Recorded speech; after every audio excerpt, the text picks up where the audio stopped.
देव सवितरुदुरितानि परासुव यद भद्रं तन्नयासुव। ॐ भद्रं कर्णेभिः शृणुयाम देवा भद्रं पश्येमाक्षिभिर्यजत्रा विश्रैरङ्गैस्तुष्टुवांशस्तनूर्भिर्व्यसेम देवहितं यदायुः। वेद प्रेमियों सुधी श्रोताओं, संप्रति हम सब ऋग्वेद के द्वितीय मंडल के चौथे सूक्त की व्याख्या में प्रवेश करने जा रहे हैं। इस सूक्त में कुल 9 मंत्र हैं। सभी मंत्र के शुभ छंद में निबद्ध हैं और सभी मंत्रों के दृष्टा हैं सोमाहुति भार्गव, देवता हैं अग्नि। अब इस मंत्र का प्रतिपाद्य जान लें। अग्निदेव का आवाहन। अब संबंधित मंत्र का प्रथम पाठ हो जाए। हुमेव सद्योत्मानं स्वभृत्यं विषामग्निमतिथिं सुप्रजसम् नेत्र इव ज्योतिधिषा यो भूद्देव आदेवे जने जातवेदाः। शब्दार्थ भावार्थ से परिचय प्राप्त करें। इसमें ऋषि परिवर्तित हो गए हैं सोमाहुति भार्गव। वैसे यह द्वितीय मंडल जो है वो एक ही ऋषि परिवार का दृष्ट मंत्रों से पूर्ण है। जैसा पहले भी निवेदन किया गया था कि प्रथम मंडल में अनेक ऋषि हैं जिनके अपने गोत्र वंश परंपराएं भिन्न हैं, किंतु द्वितीय मंडल में और आगे के भी 5 मंडलों तक लगभग वो वंश परंपरा से मंडल क्रम चला है। तो यह जो है वो गृत्समद ऋषि के परिवार या वंश से संबंधित ऋषियों द्वारा इसके मंत्र जो हैं वो रचित हैं या वे दृष्ट हैं। तो गृत्समद मुख्य हैं और इसी कारण इस मंडल का नाम गाढ़समद भी कहा जाता है। गृत्समद से गाढ़समद, यह मंडल गाढ़समद नाम से भी जाना जाता है। तो ये जो सोमाहुति भार्गव हैं ये इसी गृत्समद वंश से संबंधित है। और यह भी जान लेना चाहिए कि ये भृगुकुल से संबंधित सब हैं। भृगुकुल के जो ऋषि होते थे वो तपस्वी और कुछ शोधकर्ता विषय के थे। शस्त्र और शास्त्र दोनों में इन्हें नैपुण्य प्राप्त था। परशुराम जैसी परंपरा में हुए थे, भृगुवंशी थे, भार्गव थे। तो ये ऋषि तेजस्वी होते थे और अग्नि के विषय में इन्होंने बड़े शोध किए और अग्नि कर्म के ये दक्ष पटु शोधकर्ता रूप में देखे जाते हैं।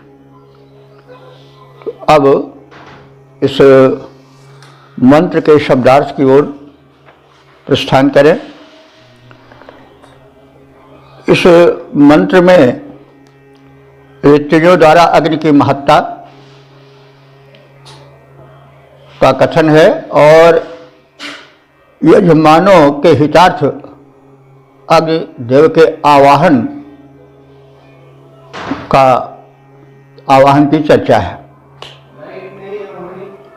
तो ऋत्विज जो है वो पुरोहितों को संबोधित करके कह रहा है कि मैं तुम सबके हितार्थ अग्निदेव का आवाहन करता हूँ। ऋत्विजः कथयति भो यजमाना यह अग्निदेवः जात वेदाः। ये अग्निदेव जात वेद हैं। जात वेद माने जो यावत उत्पन्न प्राणियों के चर्याओं को, भेदों को जानते हों, सर्वज्ञ कह सकते हैं। तो ये अग्निदेव कैसे हैं? जात वेद हैं, सर्वज्ञ हैं, उत्पन्न सभी प्राणियों के रहस्यों के ज्ञाता हैं। और कैसे हैं? मित्रः इव। मित्र कहते हैं सूर्य को। मित्र अपने निकट सखा को भी कहते हैं, लेकिन प्रायः जो मित्र शब्द है वो मित्रम नपुंसक है, लेकिन जो सूर्य के लिए आता है वो पुल्लिंग होता है। तो मित्रः ये सूर्य के लिए आया है। तो मित्रः इव, ये अग्नि कैसे है? मित्र यानी सूर्य के समान है। तो सूर्य का वैशिष्ट्य क्या है कि आदेवे जने दधिस्व। ये देवता जो हैं मित्र सूर्य, ये जितने मनुष्य हैं सबको समान रूप से प्रकाश और पालन पोषण प्रदान करते हैं। तो सूर्य के दृश्य में कोई भेदभाव नहीं है। वे चाहे राजा का आंगन हो, चाहे रंग का आंगन हो, सबको समान प्रकाश देते हैं, सबको समान ऊष्मा प्रदान करते हैं। तो ये समदर्शी हैं। तो अग्नि भी मित्रायु सूर्य की तरह समदर्शी है। वो ये बात नहीं है कि धनी के लिए कुछ दूसरे रूप में हो, गरीब के लिए कुछ दूसरे रूप में हो। वो भी समदर्शी ही है, सबको ताप देता है। जो उसकी सेवा करता है भिन्न भिन्न रूपों में, उससे वो भिन्न भिन्न प्रकार से लाभान्वित करते हैं। अग्नि के विषय में काफ़ी कहा भी जा चुका है। बड़ा व्यापक रूप उनका है। वे कण कण में व्याप्त हैं, आकाश में सूर्य रूप में हैं, मेघों में विद्युत रूप में हैं, और भूतल पर वे गृहपति के रूप में भिन्न भिन्न प्रयोगों में मनुष्य के हितैषी हैं। तो अग्नि व्यापक हैं और सबको समान दृष्टि से हित पहुंचाने वाले हैं। वो तो ऐसे अग्नि को वह माने हे यजमानो, तुम सबके हित के लिए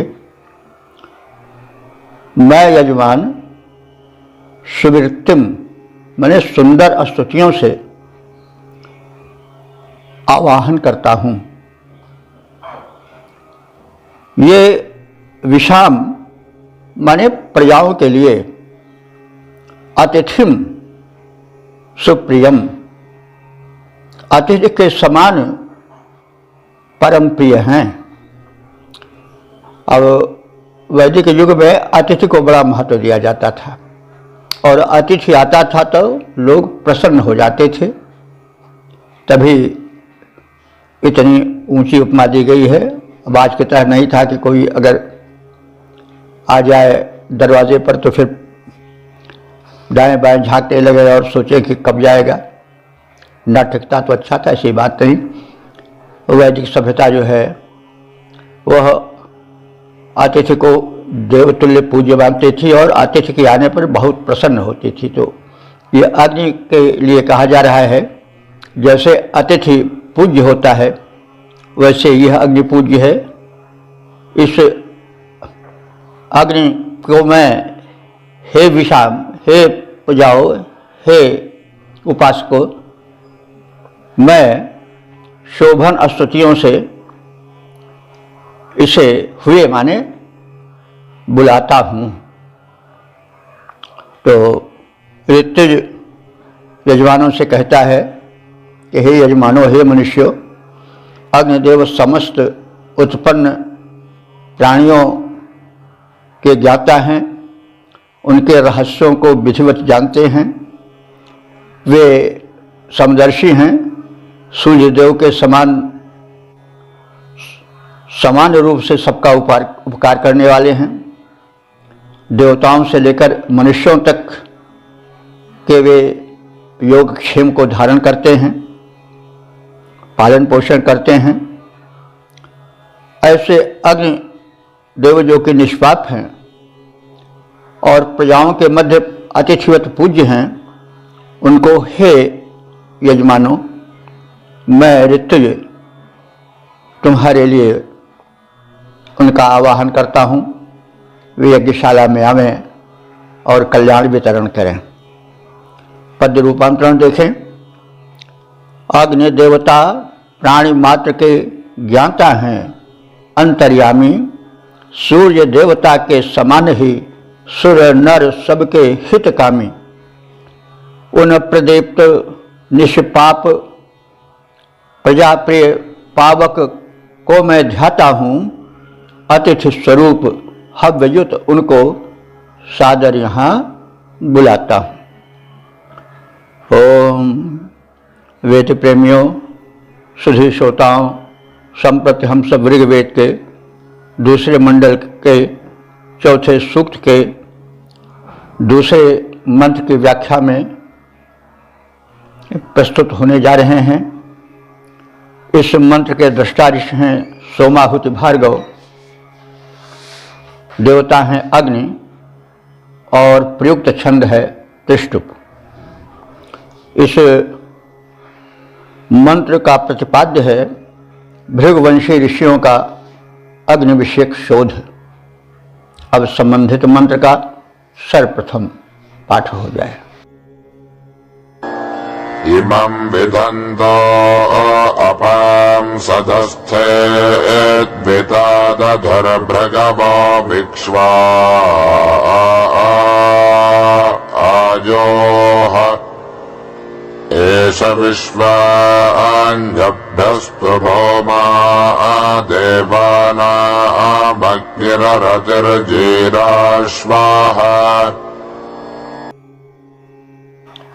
शब्दार्थ भावार्थ आज से परिचय पाएं। तो इस मंत्र में अग्नि के प्रयोग और उसके द्वारा प्राप्त संभावनाओं पर सर्वप्रथम भृगवंशी ऋषियों ने बड़ा कार्य किया, शोधपूर्ण कार्य किया। अग्नि में अनंत संभावनाएं हैं, वह प्रकाशक है, वह ऊर्जा प्रद है, उसके प्रयोग भिन्न भिन्न रूपों में होते हैं। पहले उसका प्रयोग प्रकाश के लिए किया गया होगा। लोग कहते हैं कि अग्नि को अपने रक्षा के लिए हिंसक पशु समीप ना आवें, इसलिए अग्नि को जब जंगल अधिक थे तो पहले के लोग जलाते थे ताकि सिंह व्याघ्र आदि समीप ना आ सकें। फिर घर में दीपक रूप में उनका प्रयोग हुआ।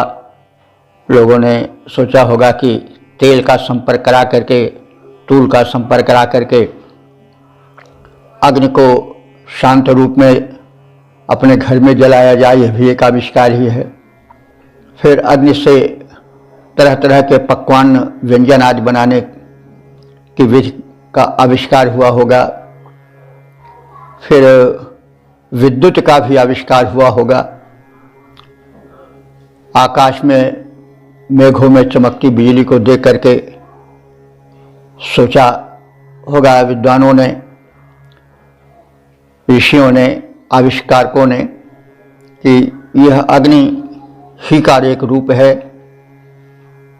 और बड़ा ज्वलनशील और शक्तिशाली रूप है। इसको अपने हम घर में स्थापित करें, इसका कुछ दैनिक प्रयोग करें, बाद में फिर विद्युत का आविष्कार हुआ होगा।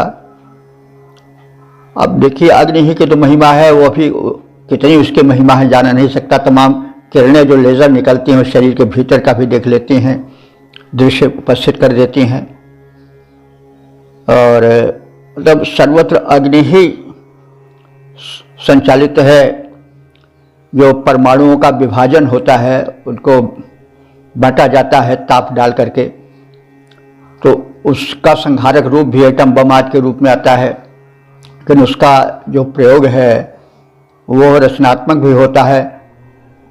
प्लांट्स चलते हैं, पावर हाउसेस बनती हैं परमाणु से चालित, वो जो अधिक ऊर्जा का उत्पादन करती हैं। तो कहने का मतलब अग्नि के अनंत उपयोग हैं।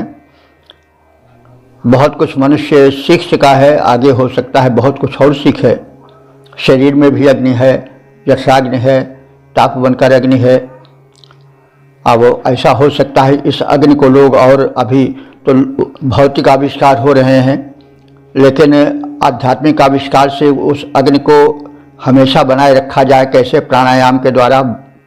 और तमाम ऐसे हैं कि वो अग्नि क्षीण ही न होने पावे, निरंतर अग्नि शरीर में समान रूप से जागृत रहे, ताकि जो है वो शरीर में तेज ऊर्जा छिटकी रहे, बनी रहे। तो अभी बहुत संभावनाएं हैं।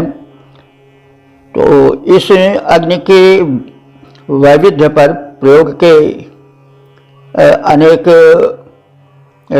स्थानों को, अनेक प्रसंगों को, अनेक संभावनाओं को सबसे प्रथम भृगुवंशी ऋषियों ने प्रकट किए, उन्होंने शोध किए और उसका विविध उपयोग बताया। यज्ञ में भी अग्नि की ज्वाला आहुति ग्रहण करती है तो उसको जला करके सूक्ष्म बना करके पर्यावरण शोधन में लाती है। तो यह आर्यों की ही खोज है। उनके जो विरोधी थे वो यज्ञ का विरोध करते थे, यज्ञ का वो विध्वंस करते थे। उनके समझ में आता था ये तो निरर्थक क्रिया है, घर का अन्न और घी भिजा के डाल दो अग्नि में, ये तो मूर्खता है, तभी तो यज्ञ विध्वंस करते थे। तो लेकिन ये जो भारतीय आर्य थे, ऋषि थे, ये साधक थे, इनकी बुद्धि वैज्ञानिकता से परिपूर्ण थी और ये बड़ा कार्य कर लेते थे। तो आदि बातें इसमें बताई गई हैं। तो कथ्य यह है कि भृगुवंशी ऋषियों ने अग्नि के प्रयोग के और उसकी संभावनाओं पर, उसमें अनंत शक्तियाँ छिपी हुई हैं, उसके प्रयोग से हम बहुत कुछ कर सकते हैं, मानवता का हित, इस विषय पर भृगुओं ने बड़े शोध के कार्य किए। ये सब द्वितीय मंडल के जो ऋषि हैं सब भार्गव हैं, भृगुवंशी हैं। तो वही बात कुछ कही जा रही है कि भृगुवंशियों ने अग्नि पर शोध किया और उसमें छिपी हुई अनंत संभावनाओं को सामने प्रस्तुत किया और विचार करने के लिए लोगों को प्रेरित किया। तो वही बात कही जा रही है। ज़रा इसको थोड़ा वैज्ञानिक ढंग से प्रस्तुत करने की आवश्यकता है, क्योंकि पहले जो था वो लोग विज्ञान को धर्म के आवरण में प्रस्तुत करते थे। आवश्यक है कि धर्म को विज्ञान का प्रारूप देकर के उसको स्पष्ट रूप से प्रकट किया जाए। तो मैं अल्प चेष्टा कर रहा हूँ जितनी मेरी बुद्धि है, लेकिन ये कार्य और आगे होना चाहिए, क्योंकि वेदों में बहुत बड़ा विज्ञान छिपा है।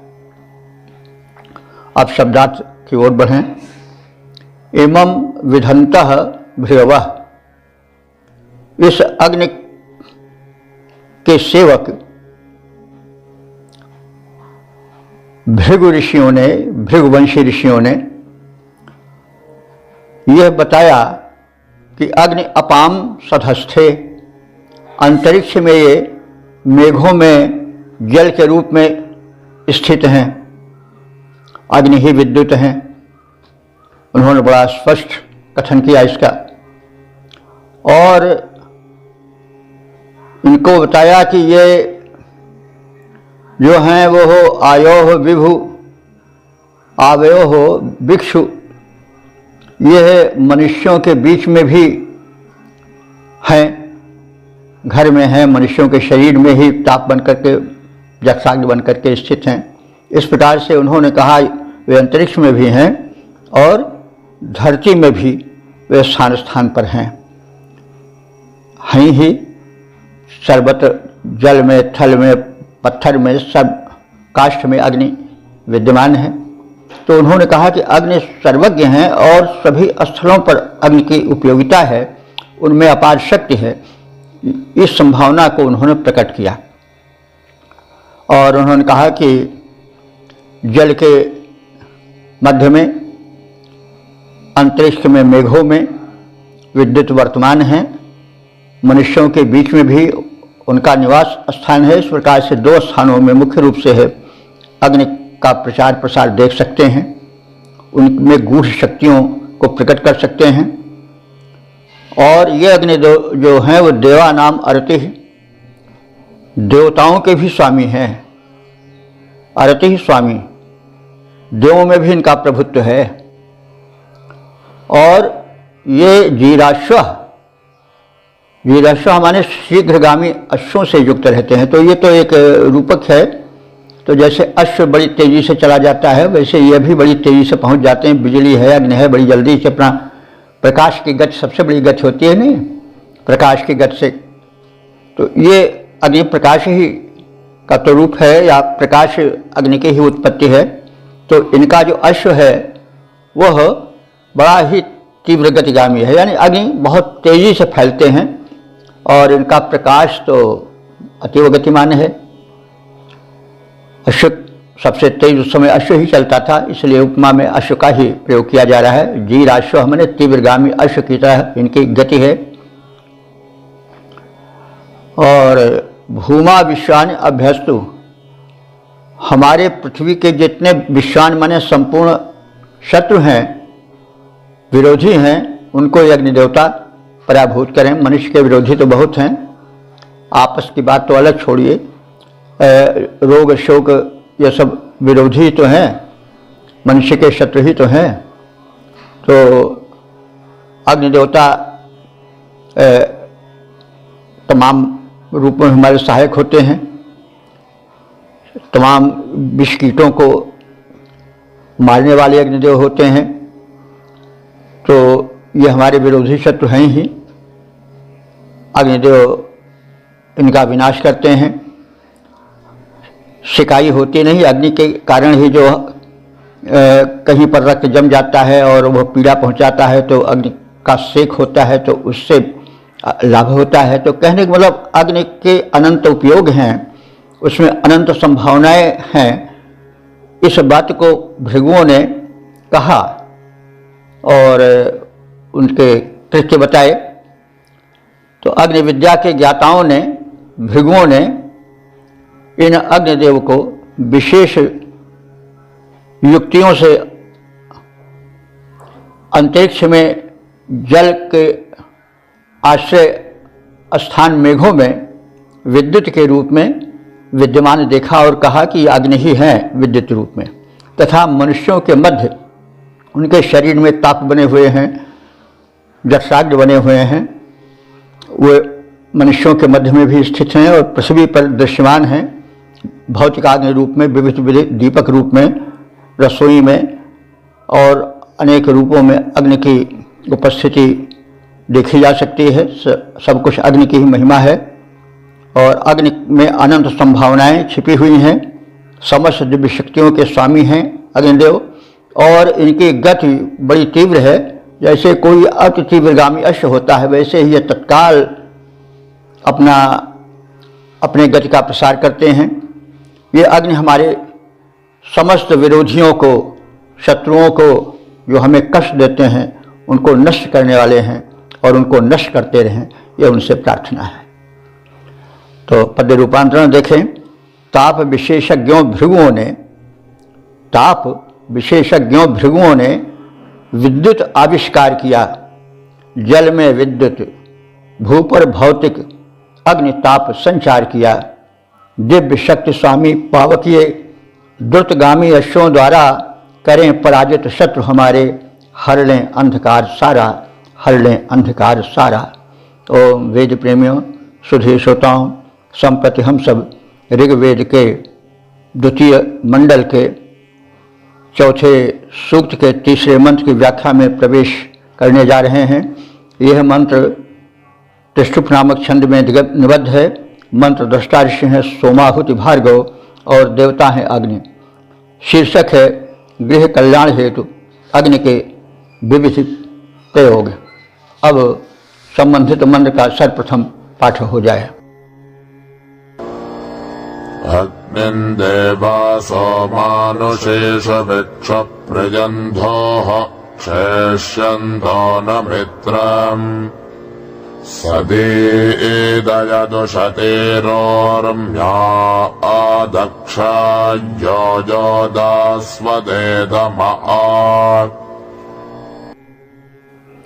शब्दार्थ भावार्थ आदि से परिचय प्राप्त करें तो इस मंत्र में अग्निदेव देवों की दिव्य देन है और रात्र के अंधकार में घर की रक्षा करते हैं। प्रकाशक बनकर अपनी करुणा बरसाते हैं। तो देवासह माने देवों ने, ये वैदिक व्याकरण में रूप चलता था। तो कर्ता यानी प्रथमा विभक्त के बहुवचन में देवाह न होकर के देवासह हो जाता था, बालकासह ऐसे इस तरह से होता था। तो ये बहुवचन है देव शब्द का। देवासह, जनासह, तो बालकाह न करके बालकासह इस तरह से रूप चलता है वैदिक संस्कृत में। तो देवासह माने देवों ने, दिव्य शक्तियों ने, जो मानव के हितैषी हैं, उन्होंने मानव हित में प्रियम अग्निम, प्रिय अग्नि को मानुषीष विक्षु, मानवीय प्रजाओं के हित में ध्रुव माने स्थापित किया। दृष्टांत दिया जा रहा है कैसे? जैसे कोई जब घर छोड़कर परदेश जाता है तो किसी अपने विश्वस्त मित्र को घर में रक्षा के लिए नियुक्त कर जाता है। तो वैसे ही दिव्य शक्तियों ने अग्नि को मनुष्यों के घर में नियुक्त किया। तो कीदृशम अग्निम, किस अग्नि को किस प्रकार से, इसके लिए दृष्टांत दिया जा रहा है कि जैसे क्षेष्यन्तः मित्रम न, जैसे कोई प्रवासी घर की रक्षा में किसी विश्वस्त मित्र को रख देता है, वैसे ही देवगणों ने मानव के रक्षण के लिए घर में अग्निदेव को रख छोड़ा, स्थापित कर दिया। दिव्य कृपा है देवों की, दिव्य शक्तियों की। तो ये अग्निदेव दास्वते माने यजमान के लिए, दानी यजमान के लिए उष्टी ऊर्म्या आदिरयत। उष्टी ऊर्म्या का मतलब हुआ कि सुनहली ज्वालाओं द्वारा, प्रकाशित ज्वालाओं द्वारा घर को आदिरयत विधिवत प्रकाशित करते रहते हैं। तो जैसे प्रवासी घर छोड़कर जाने वाला घर की रक्षा के लिए अपने विश्वस्त किसी मित्र को नियुक्त कर जाता है, वैसे ही अग्निदेव को देवताओं ने मानवों के रक्षार्थ स्थापित कर दिया भूमंडल पर। अग्निदेव सुंदर प्रिय ज्वालाओं से युक्त होकर रात में प्रकाशित होकर घरों को संरक्षण देते रहते हैं, चोरों से, उचक्कों से, और चलने फिरने की शक्ति देते हैं, प्रकाश देते हैं। तो वो घर के संरक्षक हैं, गृहपति हैं। पद्य रूपांतरण है गृह संरक्षण हेतु प्रवासी मित्र बुलाता है जैसे। गृह संरक्षण हेतु प्रवासी मित्र बुलाता है जैसे देवों ने जन संरक्षणार्थ पावक को प्रकट किया, वैसे सुंदर, देखिए विद्वान को भी देव कहा जाता है, उस अर्थ में भी ले सकते हैं। जो विशेषज्ञ हैं वे भी देव हैं। देवों ने जन रक्षणार्थ पावक को प्रकट किया, वैसे सुंदर ज्वाला से युक्त अग्नि दीपों में लव बन आते हैं। सुंदर ज्वाला से युक्त अग्नि दीपों में लव बन आते हैं, खा जाते हैं तम का प्रसार, आलोक मधुर फैलाते हैं। खा जाते हैं तम का प्रसार, आलोक मधुर फैलाते हैं। और चौराज से घर की रक्षा करते रहते कृपा वारी बरसाते हैं। अब ओम वेद प्रेमियों, सुधीर श्रोताओं, संप्रति हम सब ऋग्वेद के दूसरे मंडल के चौथे सूक्त के चौथे मंत्र की व्याख्या में प्रवेश करने जा रहे हैं। यह मंत्र त्रिष्टुप नामक छंद में निबद्ध है। मंत्र दृष्टा ऋषि हैं सोमाहुति भार्गव और देवता हैं अग्नि। संबंधित मंत्र का प्रतिपाद्य है ज्वलित अग्नि की रमणीयता। अब सर्वप्रथम संबंधित मंत्र का पाठ हो जाए। अस्य रण्वास्वस्येव पुष्टिः सन्दृष्टिरस्य हि जानस्य दक्षोः बीजोभरिभ्रदोषधेषु जिह्वामत्यो नरथ्यो दोधवीति वारान्। शब्दार्थ भावार्थ से परिचय पाएं। इस मंत्र में प्रदीप्त अग्नि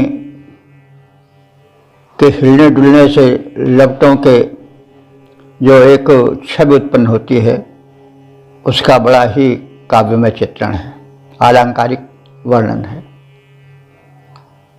तो अग्नि की महत्ता, उसकी लोकप्रियता, उसकी शोभा का वर्णन इस मंत्र में किया गया है।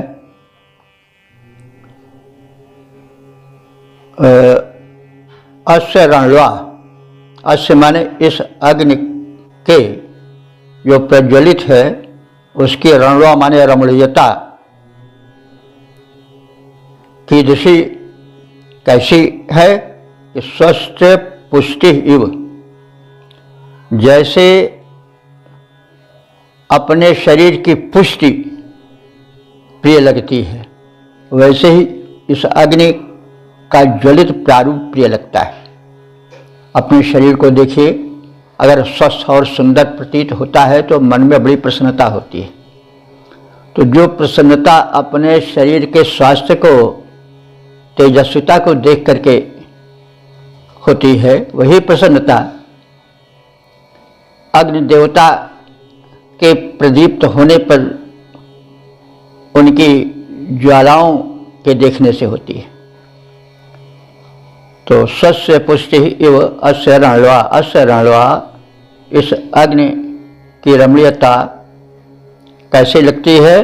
स्वस्य पुष्टि, अपने पुष्ट शरीर को देखने से उसी की तरह प्रसन्नता और रमणीयता अग्निदेव की लगती है, बड़ी भली लगती है। और ह्यानस्य दक्षो अस्य संदृष्टि, ह्यानस्य दक्षो माने जब यह प्रदीप्त द्वारा काष्ठ में जलते हुए प्रदीप्त होता है तो काष्ठादिकों को भस्म करने वाले इस अग्नि का जो तेजोमय रूप है वो बड़ा रमणीय लगता है। ह्यानस्य दक्षो यानी काष्ठादि के भस्म करने के काल में अस्य संदृष्टि, इसकी दृष्टि, इसका दृश्य बड़ा ही रमणीय लगता है। यह औषधीषु जिह्वाम बिभ्रत, जो अग्नि वनस्पतियों, काष्ठों पर उनके जलते समय अपनी चंचल हिलती हुई लपट रूपी जिह्वा को जब यह हिलाता है, यानी अब ये थोड़ा अलंकारिक वर्णन है, कि जब काष्ठ में अग्नि प्रदीप्त होता है तो उसकी जो ज्वाला है, लपटें हैं, वो इधर उधर हिलती हुई प्रतीत होती हैं। लाल लाल ज्वालाएं हैं, ऐसा प्रतीत हो रहा है कि कोई अपनी जिह्वा हिला रहा हो। तो यह एक उपमा दी जा रही है, दृष्टांत दिया जा रहा है कि जब यह काष्ठों में अग्नि प्रज्वलित होती है तो इसकी जो ज्वालाएं हैं, लपटें हैं, वे बड़ी भली प्रतीत होती हैं। ये लाल हिलती डुलती हुई अग्नि की लपटें ऐसी प्रतीत होती हैं कि मानो कोई अपनी जिह्वा को हिला डुला रहा हो। अथवा दूसरी उपमा बड़ी दी जा रही है, वो भी बड़ी सुंदर है कि रथ्या अत्यहना, रथ्या माने रथ में चलने वाला जैसा कोई पुष्ट, अत्य कहते हैं घोड़ा को, अश्व को, जैसे रथ वाहक अश्व जब स्थिर होता है तो वारान दोधवीति, जैसे अपने पूंछ के बालों को, दुम के बालों को दोधवीति माने हिलाता है, तो जो शोभा उस घोड़े के पूंछ के इधर उधर हिलाने से होती है, वही शोभा काष्ठ में जलने वाले उस अग्नि के लपटों के धीरे धीरे हिलने से होती है। तो जैसे रथ में चलने वाला पुष्ट अश्व अपनी पूंछों को, दुम के बालों को इधर उधर हिलाता है, तो जैसी शोभा निकलती है वैसी ही शोभा जब काष्ठ में ज्वलित अग्नि कुछ वायु के कारण इधर से उधर हिलता है थोड़ा, तो वैसी ही छवि निकलती है। जैसे अश्व के, घोड़े के दुम के हिलाने पर उसके बालों से जो छवि निकलती है, तो आप घोड़े की दुम को हिलते हुए देखेंगे तो आनंद आवेगा कि कितना साम्य है, उपमा कितनी सुंदर दी जा रही है। तो जैसे अपने स्वस्थ शरीर के सौंदर्य को, रमणीयता को देखकर बड़ा भला अनुभव होता है, बड़ा प्रिय लगता है वह रूप, वैसे ही काष्ठादि को जलाकर प्रदीप्त हुए अग्नि की तेजस्विता बड़ी ही प्रिय और रुचिकर लगती है। जिस प्रकार रथ में जुड़ा घोड़ा अपनी पूंछ हिलाकर शोभित होता है, उसी प्रकार अग्नि देवता काष्ठों पर जलते हुए कंपित अपनी ज्वालाओं को हिलाते डुलाते सुशोभित होते हैं। पद रूपांतरण है, अपना स्वस्थ शरीर कांतियुत प्यारा लगता है जैसे, अपना स्वस्थ शरीर कांतियुत प्यारा लगता है जैसे, काष्ठों से प्रदीप्त पावक भी प्रिय लगने लगता वैसे। रथ में जुता अश्व धीरे से पूंछ हिलाता है जैसे, रथ में जुता अश्व धीरे से पूंछ हिलाता है जैसे, ज्वलित अग्नि की कंपित लपटें, ज्वलित अग्नि की कंपित लपटें शोभित होती हैं वैसे। ओम वेद प्रेमियों, सुधी श्रोताओं, संप्रति हम सब ऋग्वेद के द्वितीय मंडल के चतुर्थ सूक्त के 5वें मंत्र की व्याख्या में प्रवेश करने जा रहे हैं। यह मंत्र त्रिष्टुप नामक छंद में निबद्ध है। मंत्र दुष्टादृश हैं सोमाहुति भार्गव और देवता हैं अग्नि। संबंधित मंत्र का विषय है जन कल्याण कामी अग्निदेव। अब संबंधित मंत्र का सर्वप्रथम पाठ हो जाए। आजन्मे अभ्रं वनदः पनन् दोषिभ्यो नाममेतमर्णम् सचित्रेण चिकितेरं सुभासा जुजुर्वाङ्ग्यो महाराज बाभोद। शब्दार्थ भावार्थ आदि से परिचय पाएं। अग्नि की सम्यक उपासना से शरीर में ओज तेज की वृद्धि होती है। तो अग्नि सेवन, अग्नि को हम भिन्न भिन्न रूपों में उपयोगी बना करके सेवन करें, लाभ उठावें तो शरीर तेजस्वी बनता है। और अग्नि तो हमारे शरीर में भी है, उसके ताप को नियंत्रित रखें, जठराग्नि जो है उसको प्रदीप्त रखें तो स्वास्थ्य रहेगा ही। तो अग्नि का सेवन यानी उसको प्रदीप्त रखने से, उसके सदुपयोग से शरीर में ओज तेज की वृद्धि होती है, स्वास्थ्य की वृद्धि होती है। इस वैज्ञानिकता को यहाँ बताया गया है। तो अग्नि ये तो है ही हैं, सूर्यदेव भी अग्नि के ही रूप हैं। अग्नि का बृहद व्यापक प्रारूप सूर्य में दिखाई पड़ता है, तो सूर्य की किरणों में बड़ी शक्ति होती है। धूप सेवन से विटामिन डी सबसे अधिक मिलता है, आदि आदि बातें।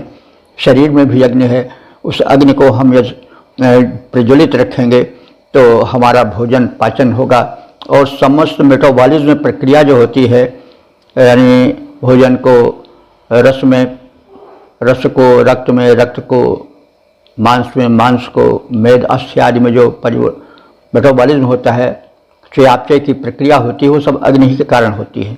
तो अग्नि के इस महत्ता को ध्यान में रख करके अग्नि का सदुपयोग और सेवन करना परम आवश्यक है। तो यही सेवन करना है, उनकी स्तुति है। हम स्तुति करते हैं तो जिसकी स्तुति करते हैं, प्रार्थना करते हैं, उसके गुण हमारे हृदय में बैठता जाता है और हम उसी प्रकार से बनने भी लगते हैं। तो जब हम देवताओं के यजन करते हैं तो देववत हो जाते हैं, संक्रमण होता है सद्गुणों का और उस संबंधित देवता में व्याप्त शक्ति का। तो यही सब बातें कही जा रही हैं इस मंत्र में कि अग्नि की उपासना, अग्नि का सेवन, उनकी प्रार्थना मनुष्य को तेजस्वी बनाती है। स्तोतारः जो स्तुति करते हैं वे अभ्वम महत्वम परिणमतः, वे इस अग्नि के व्यापक महत्व को समझकर स्तुति करते हैं, उपासना करते हैं। तो परिणाम यह होता है कि सह उशिग्भ्य, वह अग्नि, उशिग्भ्य माने स्तुति कर्ताओं के लिए, वर्णम न अमिमीत, उसके वर्ण में अपना तेज भर देता है अग्नि। यानी जो अग्नि की स्तुति करते हैं, उपासना करते हैं, सेवन करते हैं, विनम्र रहते हैं, तो वो अग्नि अपनी तेजस्विता को उस शरीर में भर देता है।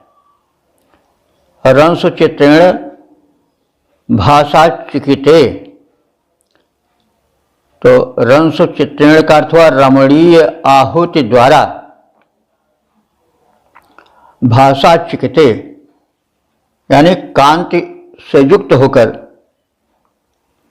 वह अग्नि उद्दीप्त होता है।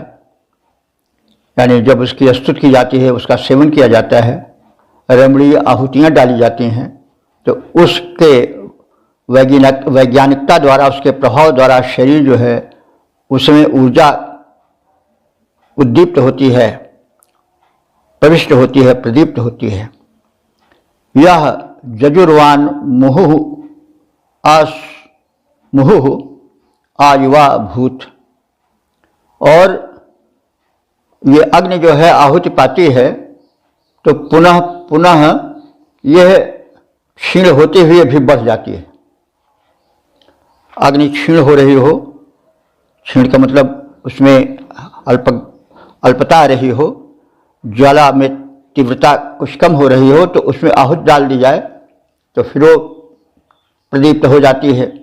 वैसे यदि अग्नि की उपासना की जाए तो शरीर में जो क्षीणता नहीं लगती है, वो भी अग्नि की सम्यक उपासना से, सम्यक सेवन से, उसकी विधियाँ हम बताते आ रहे हैं। तरह तरह से अग्नि के सेवन से, अग्नि को प्रदीप्त रखने से शरीर में जो शक्ति क्षीणता होती है वो फिर शक्ति संपन्न होती जाती है, यानी उस क्षीणता दूर होती जाती है और शक्ति आती जाती है।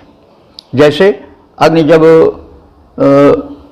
आहुति के अभाव में क्षीण होने लगता है, कुछ उसमें वृद्धता ऐसी प्रतीत होती है। वृद्धता आने का मतलब हुआ कि क्षीणता आना, तेजी का समाप्त होना। तो उसी प्रकार से हाँ, तो जब क्षीणता आती जाती है तो उसमें आहुति डाल दी जाती है तो फिर वो प्रदीप्त हो जाती है। वैसे मनुष्य में अगर क्षीणता आने लगे तो अग्नि का वो सम्यक सेवन करे, विचारपूर्वक सेवन करे कि अग्नि जो भीतर है जक्षाग्नि वो भी प्रदीप्त रहे और जो भोजन आदि हो वो भी अग्नि के तेज को बढ़ाने वाला हो।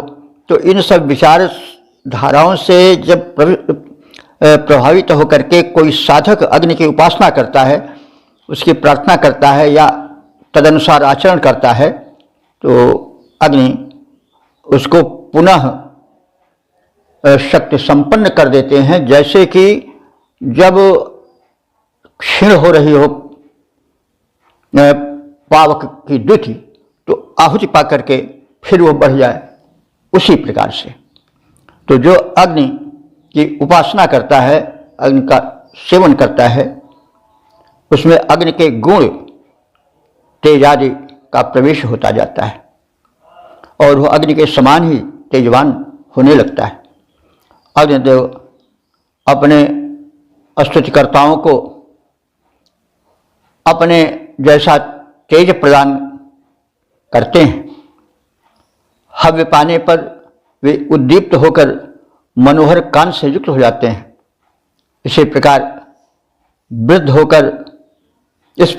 होकर वो पुनः तरुण जैसे दिखाई देने लगते हैं, अर्थात मंद होकर पुनः प्रदीप्त हो जाते हैं। वैसे ही मनुष्य यदि अग्नि के प्रज्वलन का विधान करता रहे भिन्न भिन्न रूपों में, तो उसके शरीर में वो जो तेज का और ऊर्जा का संचार होता रहेगा, उसकी लुप्त होती हुई शक्ति पुनः प्रकट होती रहेगी, पुनः सशक्त होती रहेगी और वो वृद्ध से युवावस्था की ओर प्रयाण करने लगेगा।